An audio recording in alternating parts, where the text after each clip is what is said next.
Amén. ¿Cuántos pueden dar un fuerte gloria a Dios? Bien, continuamos con nuestra serie titulada Uno más para Cristo. Diga conmigo, uno más para Cristo.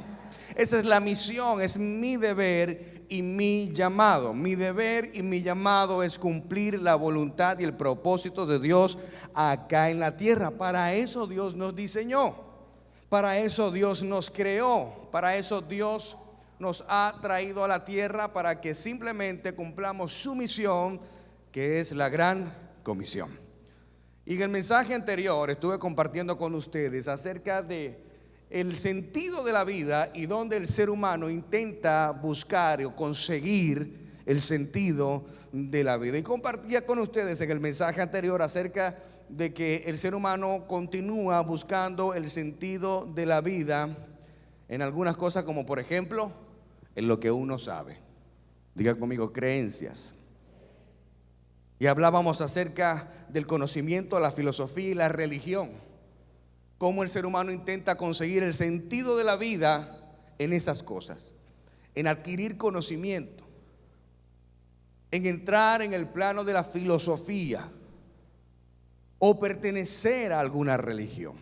Y usted me dirá, pastor, pero esto no es una religión. No, nosotros no somos una religión, somos un estilo de vida. Las religiones están plasmadas de dogmas, doctrinas, normas y reglas hechas por hombres. En las religiones consigues más una lista de puros no. No puedes hacer esto, no puedes hacer aquello, no debes vestirte de esta manera, no puedes hablar de aquella manera. Es una lista de... Mientras que Jesús es un mundo de oportunidades. Y ahí no se consiguen el sentido de la vida, en esas cosas. Tampoco se consiguen los placeres. Y Salomón escribió que todo en la vida era vanidad, aflicción de espíritu y sin provecho debajo del sol. Diga conmigo, vanidad, aflicción de espíritu y sin provecho. Y este hombre Salomón entendió que todas las cosas que el mundo puede ofrecernos no nos van a dar la felicidad que nosotros creemos. Y entendíamos que allí no están, como tampoco lo está en la familia. Hemos escuchado la famosa frase que dice: la familia es la base de la sociedad. Pues no. La familia no es la base de la sociedad. Dios es la base de la sociedad. Y la familia se fundamenta en Dios. La familia que no esté fundamentada en Dios es la destrucción de la sociedad. Por lo tanto, Dios es el fundamento, no la familia. Tampoco el sentido de la vida se encuentra en lo que uno hace. Muchos de nosotros, mayormente los hombres, entendemos que mientras más yo trabaje duramente, le encontraré sentido a la vida. Y perdemos nuestro tiempo, nos llevamos por delante a todo aquel que se atraviese en mi camino y que quiera restarle a lo que yo hago, incluyendo mi familia. Y pasamos el resto de nuestros años trabajando duro para mantener a nuestra familia. Pero cuando pasan los años nos damos cuenta que hemos perdido aquello por lo cual estábamos trabajando. Alguien que me diga menos, ay, ay, ay. El sentido de la vida tampoco se consigue en lo que uno posee. Y bien Salomón escribió, siendo el hombre más rico del mundo, que aún eso no le daba sentido a su vida.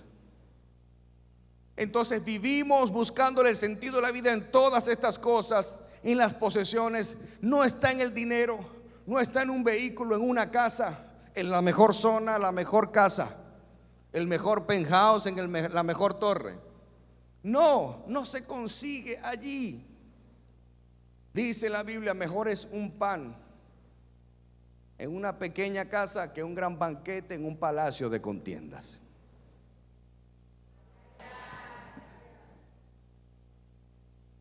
Por lo tanto, el verdadero sentido de la vida se encuentra en una correcta y genuina relación con el Padre, en una correcta y genuina relación con Dios. Es ahí donde tú y yo le vamos a encontrar el sentido a la vida. El sentido de la vida se fundamenta cuando Jesús nos dice: en el mundo tendréis aflicción. A nadie le gusta tener aflicciones, pero es una promesa que la Biblia establece, que Jesús nos dijo: en el mundo tendrán la aflicción.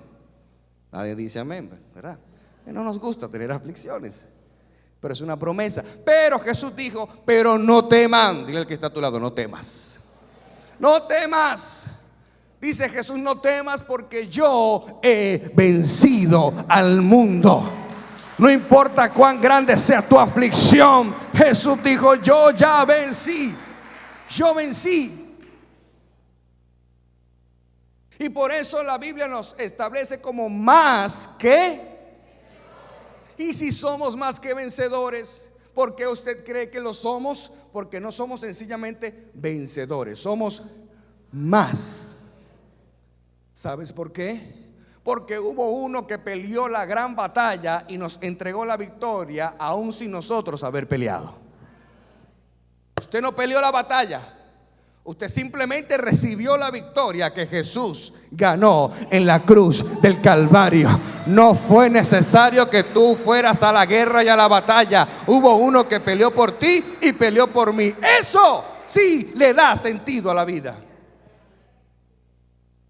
Le da sentido porque el mundo te dice que si tienes el carro más lujoso, la casa más lujosa, si trabajas duro para tener una gran empresa, el mundo te dice que si tú eres el filósofo de filósofos, entonces ahí serás feliz y nunca tendrás aflicción. Qué gran mentira, que por más de 6,000 años, desde que el mundo es mundo, la gente la sigue creyendo.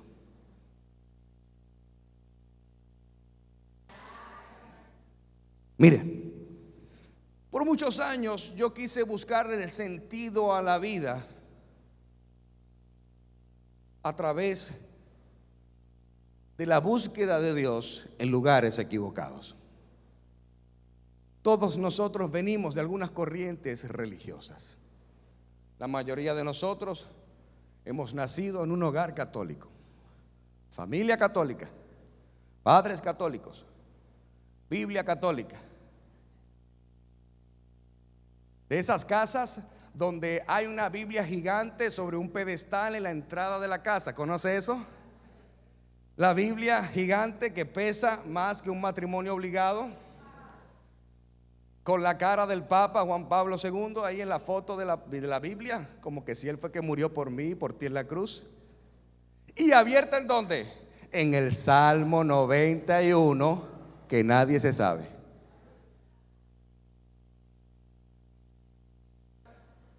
Era monaguillo. Quería yo buscar a Dios en el lugar equivocado. Y amo a los católicos como amo a cualquiera de cualquier religión. Estoy hablando de la religión en sí. Pero después de allí, cuando vi que el sentido de la vida no estaba en esa religión, como familia llegamos a la hechicería y a la brujería y a la santería. Recuerdo que vivíamos en un lugar llamado San Felipe, estado Yaracuy, ubicado en Venezuela. En ese país, en esa ciudad, está la montaña de hechicería y de brujería más grande de Latinoamérica, llamada la montaña de Sorte. Y ahí se practican los actos de hechicería más grandes. Ahí estábamos nosotros, con imágenes, buscando a Dios en lugares equivocados, porque el ser humano está diseñado para tener una relación con Dios a través de lo sobrenatural. Como fuimos diseñados, todos nosotros constantemente estamos buscando una divinidad en nuestras vidas. Y nosotros como venezolanos somos los más creyentes del mundo. Creemos en todo. Si un día usted está conchando un huevo y al huevo le sale una mancha, sale la Virgen de la mancha del huevo. Y ya todo el mundo hace en fila para venerar al huevo sancochado, porque creemos en todo.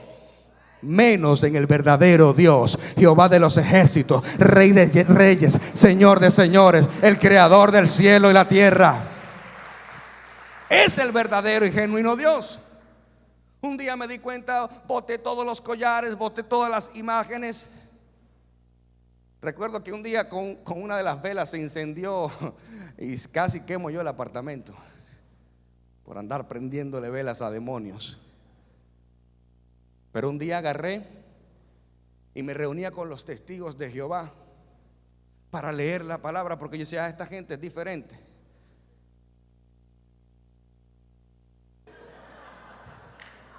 Hasta que un día me dijeron, tiene que firmar este contrato donde usted no acepta transfusión de sangre. Y yo, espérate, yo soy manso, pero no menso. Hasta ahí no llego yo. Pero no le encontraba sentido a la vida. Hasta que un día, a través de mi mayor crisis, conocí a dos personas que me hablaron del evangelio. Y cuando me hablaron del evangelio, yo decía, ¿dónde estaban ustedes metidos? Porque yo nunca había escuchado esto. Nadie me había hablado. Nadie nunca me predicó. Yo no conocía esto. Todos los años de mi vida que perdí, que si alguien me hubiera hablado de Jesús años atrás, nos hubiéramos evitado tantos problemas. Alguien que me diga amén. Acompáñeme al libro de Isaías. Isaías 53:7. Y antes de pasar al versículo bíblico, cuando yo estaba comenzando los caminos de Dios, recuerdo que el pastor hizo una pequeña vigilia en una pequeña granja de uno de los hermanos. Y estábamos en ese lugar, en esa vigilia, y eran como las 5:30 de la mañana. Había un tiempo de reflexión. Cada quien había buscado un lugar para leer la palabra. Y yo comienzo a leer la maravillosa historia de la cual hoy les he traído para compartirles. Una historia tan maravillosa que marcó mi vida. Recuerdo que cuando terminé de leer esa historia, fui donde el pastor y le dije, pastor, yo me quiero bautizar. Tenía algunos días apenas caminando con el Señor. Y le digo, yo me quiero bautizar. ¿Qué debo hacer para bautizarme? Y el pastor me dice, creer en Jesús. ¿Crees en Jesús? Y yo le digo, claro que creo en Jesús. Y me dice, pues nada, vamos a bautizarte. A las 6 de la mañana sacaron una piscina inflable, la inflaron, la llenaron de agua, y fue el único en esa vigilia que se bautizó. Como la pastora predicó en estos días, Dios no tiene favorito, pero a mí me consintió, porque tuvo que hacer una vigilia para bautizarme a mí. Me sentía privilegiado, me sentía, wow, soy el único que se va a bautizar, porque ya el resto estaban bautizados. Pero yo sentía que había hecho el trabajo que necesitaba hacer, bautizarme. Y en el libro de Isaías, como en todo el Antiguo Testamento, se habla del Mesías, se habla del Salvador del mundo, se habla de Jesús. En todo el Antiguo Testamento se anuncia la venida de ese hombre llamado Jesús de Nazaret, el Salvador del mundo. Y en el libro de Isaías 53, verso 7 dice, angustiado él y afligido, no abrió su boca.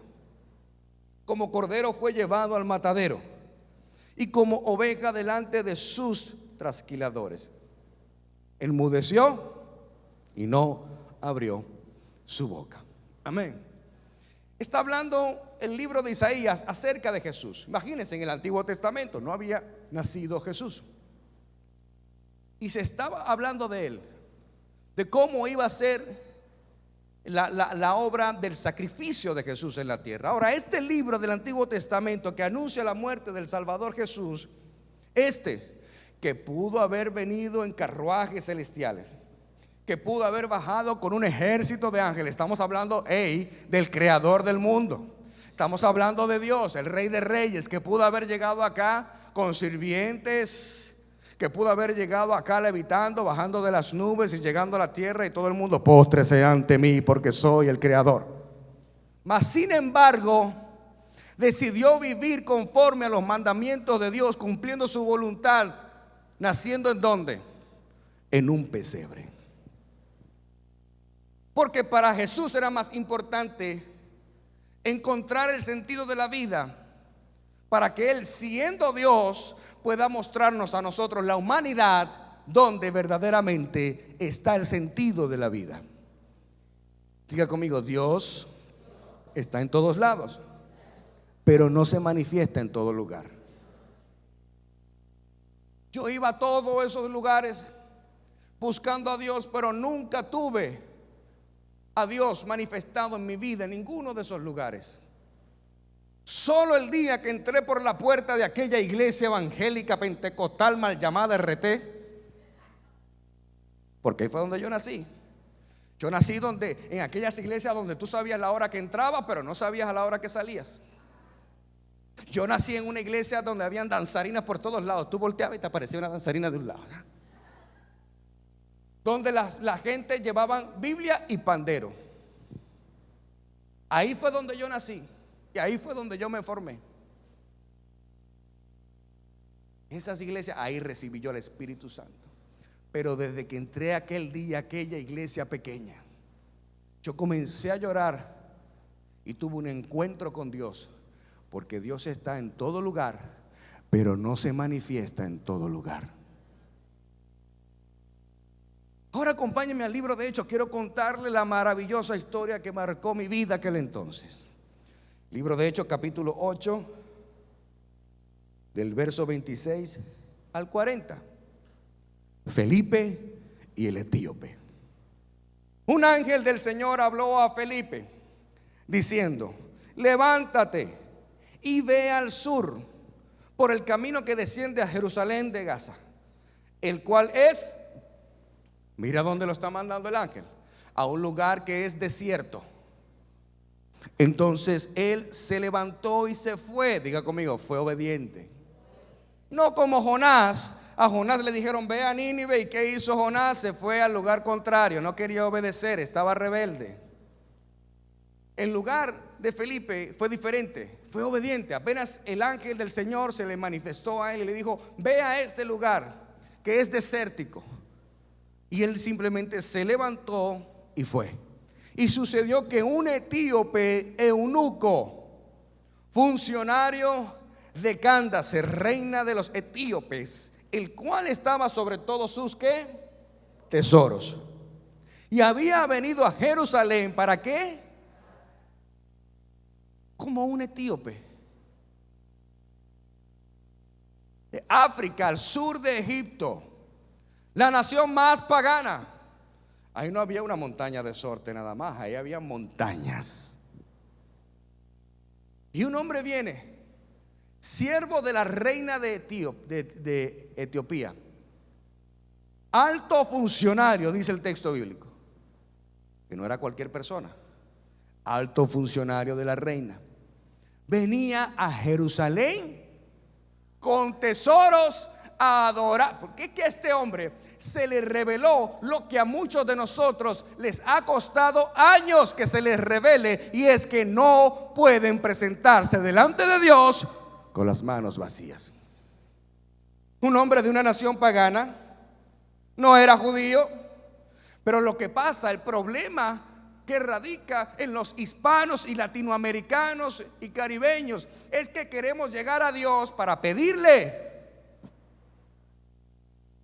dame, dame, dame, dame.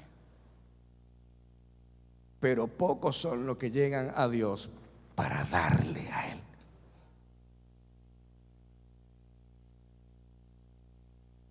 Dile al que está a tu lado: ven a darle a Él. Y dice entonces en el verso 28: volvía sentado en su carro y leyendo ¿qué? Al profeta Isaías. El verso que acabamos de leer. Este hombre etíope venía leyendo ese verso en los pergaminos, en los rollos del libro de Isaías. Y el Espíritu dijo a Felipe: acércate y júntate a ese carro. Y yo me imagino a Felipe Comenzando a caminar, se acerca al carro y escucha al etíope leyendo lo que estaba en voz alta, lo que estaba leyendo. Y en el verso 29, en el 30, perdón, acudiendo Felipe, le oyó que leía al profeta Isaías y le dijo: pero ¿tú entiendes lo que lees? ¿Sabe por qué? Porque eso nos ha pasado a todos nosotros. ¿Cuántos de nosotros les ha tocado leer la Biblia y no entiende nada? Yo no sé por qué cuando uno comienza en el Señor, el primer libro que uno quiere leer es ¿por qué? ¿Por qué? ¿Por qué le encanta leer Apocalipsis? Es el libro más difícil de entender. Porque nos gusta lo místico. Como nos encanta lo místico, cuando uno toma la Biblia por primera vez, vamos a leer Apocalipsis para ver qué es lo que es. Cuando tú lees: y el tercer rostro del ángel y la bestia de 2 cabezas. Tú ves que esto es una secta. Yo te dije que esto era una secta. Pero claro, pero este hombre no estaba entendiendo lo que leía en los pergaminos de Isaías. Y ciertamente todo orador que se para frente a una plataforma, todo maestro, profesor que da clases, la manera correcta de dirigirse a quienes enseñan es: ¿me doy a entender? ¿Me explico bien? Porque ciertamente si usted no entiende es porque yo no expliqué bien. Hello. Y él le pregunta: ¿tú entiendes lo que lee? Y él le responde como debe ser. Él le dice: ¿y cómo podré si no hay quien me enseñe? Él estaba siendo claro: yo no entiendo porque no tengo quien me explique esto.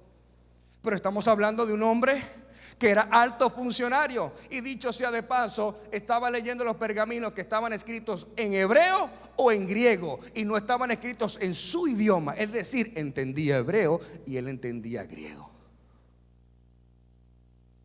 Mas sin embargo él no entendía, no por el idioma, sino porque no sabía a qué se refería el profeta.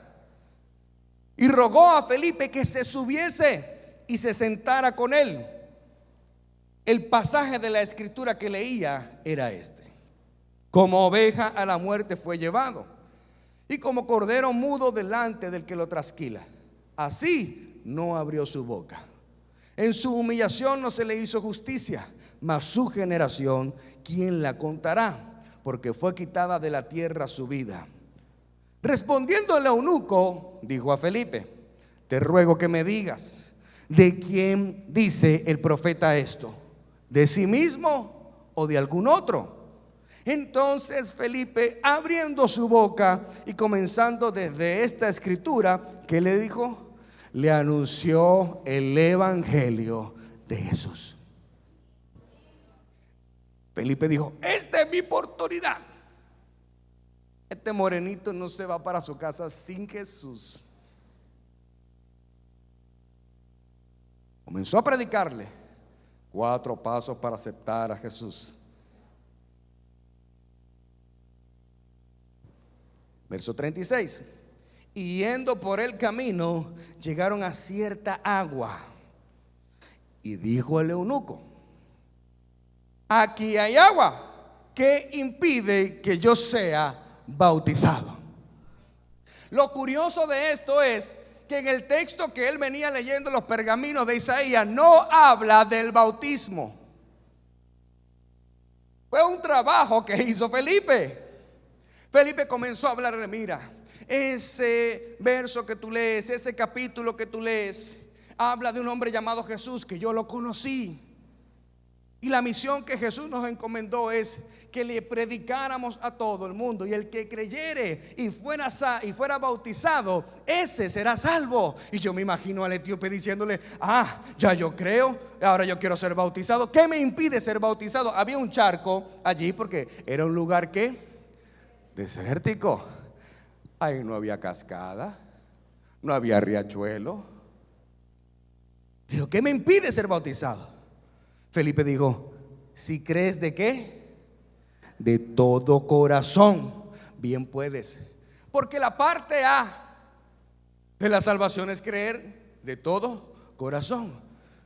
Pero Felipe quería asegurarse de que él realmente creyera de todo corazón, y él le dijo: si crees de todo corazón, bien puedes. Y respondiendo dijo: creo que Jesucristo es el Hijo de Dios. Muy bien evangelizado estaba el etíope. Creo que Jesucristo es el Hijo de Dios. Es el Hijo de Dios.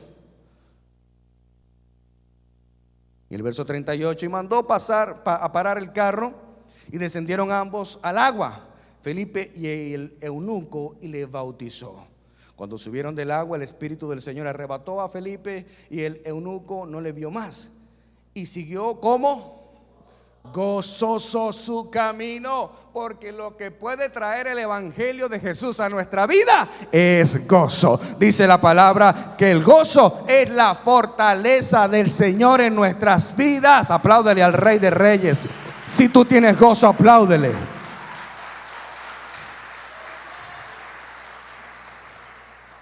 Pero él no venía con mucho gozo, venía atribulado. No entendía lo que estaba leyendo. Venía atribulado hasta que Felipe se sentó con él, le explicó de qué se trataba, entendió y quiso bautizarse. Seguramente causa intriga saber quién es este hombre del que se da referencia en esta narrativa del libro de los Hechos de los Apóstoles. ¿Por qué se llama o se titula el libro de los Hechos como tal? Porque fueron los acontecimientos de los discípulos y apóstoles de Jesús. ¿Sabías tú que este libro es quien narra los acontecimientos, los grandes acontecimientos de los discípulos y los apóstoles? Pero déjame decirte otra cosa más: ese libro todavía no se ha terminado de escribir. Tú y yo continuamos escribiendo el libro de los Hechos, porque siguen aconteciendo cosas, grandes cosas para Jesús, grandes cosas. Todavía hay Hechos 29, Hechos 30, Hechos 31, y seguirá escribiéndose ese libro hasta que Él venga por su iglesia. Tú y yo estamos escribiendo el libro de los Hechos. Dice que era un eunuco etíope, es decir, habitante de Etiopía, siervo de la reina de ese país llamada Cándace. Este hombre fue a adorar al templo de Jerusalén y venía leyendo los pergaminos del libro de Isaías. Pero en este tiempo no era común ver a una persona leer los pergaminos. ¿Sabes por qué? Porque en aquel tiempo se acostumbraba era a ir al templo a escuchar al sacerdote hablar y enseñar acerca de los pergaminos. Por lo tanto, esto arroja algo muy interesante en la vida del etíope, y es que él tenía acceso a los rollos y a los pergaminos del libro de Isaías. Lo que esto quiere decir que no era cualquier cosa, porque solo las personas ilustres y de alta educación podían tener acceso a esos rollos. Es decir, era un etíope, era eunuco, es decir, estaba castrado. ¿Por qué estaba castrado? Porque eran dedicados a servir por siempre al rey o a la reina y no podían tener familia ni descendencia. Era un hombre entregado al servicio. Era un alto ilustre. Hablaba en hebreo y en griego. Tenía mucho conocimiento. Además de eso, era adinerado. Algo interesante de Felipe es que él estaba atento a la voz de Dios. Diga conmigo, atento. Y atento de lo que el Señor quería que él hiciera. Aunque estaba teniendo mucha aceptación en Samaria y el evangelio se estaba propagando por esa región, el Señor decide enviarlo a otra misión. Acompáñenme. Bueno, sigamos allí, libro en Hechos. Fíjese que cuando el Espíritu del Señor se le presenta a Felipe, le dice: ve a este lugar que es desértico. Y no le dijo ni para qué ni cómo. Sonaba absurdo, sin sentido. Lucas señala que en ese camino de Jerusalén a Gaza era desolado. Esa ruta no era muy transitada. Era una especie de atajo que conectaba con la carretera principal conocida como Vía Maris. Es decir, no tenía sentido ir a ese lugar, porque no había más nada que desierto. Pero él no puso ninguna objeción. sino que de inmediato obedeció la voz del Señor, sin él pensar ni saber el plan que Dios tenía. ¿Cuántos de nosotros nos hemos perdido de milagros y de bendiciones cuando Dios nos envía a hacer algo que para nosotros parece absurdo?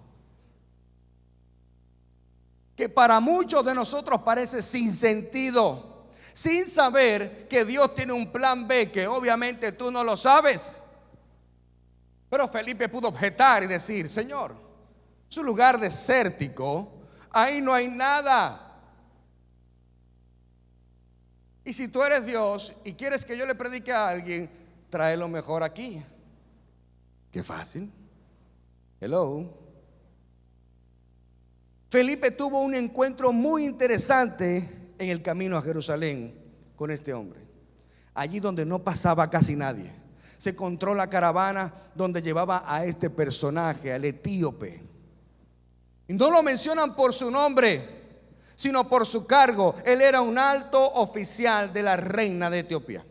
Cándace es el nombre que recibe la reina en Etiopía, así como Faraón en Egipto o como César en Roma. No era cualquier reina, era la reina de Egipto. Y la Biblia dice que el oficial etíope era encargado de los tesoros de la reina, que eso sería equivalente a hoy día al ministro de finanzas. Imagínense ahora entonces, tenemos un panorama más claro de quién era este hombre. Era el ministro de finanzas de la reina de Etiopía. Para cualquier cosa, venía en su carruaje, estaba sentado sobre sus tesoros, cargamentos de oro, piedras preciosas. ¿Y venía a dónde? A Jerusalén, a adorar al Dios de Israel. ¿No es algo inusual esto? Un hombre que viene del África, al sur de Egipto, de Etiopía, para adorar al Dios de Israel, cuando allí es la nación más pagana.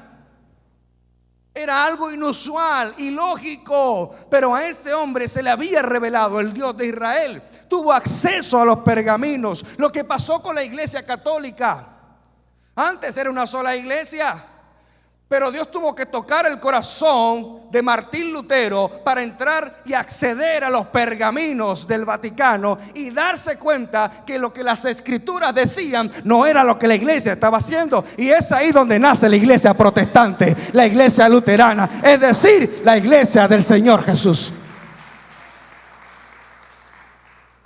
¿Por qué? Porque comenzó a tener contacto con el conocimiento de Dios y a conocer a Dios a través de la palabra. Por eso este hombre etíope, al tener acceso a los pergaminos, se encontró con el conocimiento de Dios y le hizo sentido. Y dijo: yo tengo que ir a Jerusalén.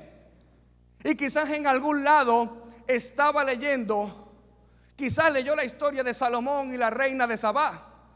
Y leyó que la reina de Sabá fue a visitar a Salomón. Y cuando fue a visitar, había escuchado de Salomón. Y vino con carruajes, camiones y patanas de oro, piedras preciosas, para ofrendar a Salomón. Pero cuando llegó al palacio del Salomón, le dijo a Salomón: yo había oído era un 50% de lo que yo ahora veo. Realmente tú eres un hombre inmensamente próspero, y mi ofrenda, que yo pensé que era grande, se hace chiquita delante de esto. Y el etíope, cuando leyó eso, dijo: yo voy a ir a ver al Dios de Israel. No puedo ir con las manos vacías. Y voy a ir a adorarlo y a presentar una ofrenda. Pero resulta que él no sabía que cuando él se dispuso a dar, Dios tenía algo más poderoso para darle, que se llama la salvación. Por eso cuando nosotros venimos a la iglesia dispuestos a darlo todo, entonces Dios te da algo mayor de lo que tú le das a Él.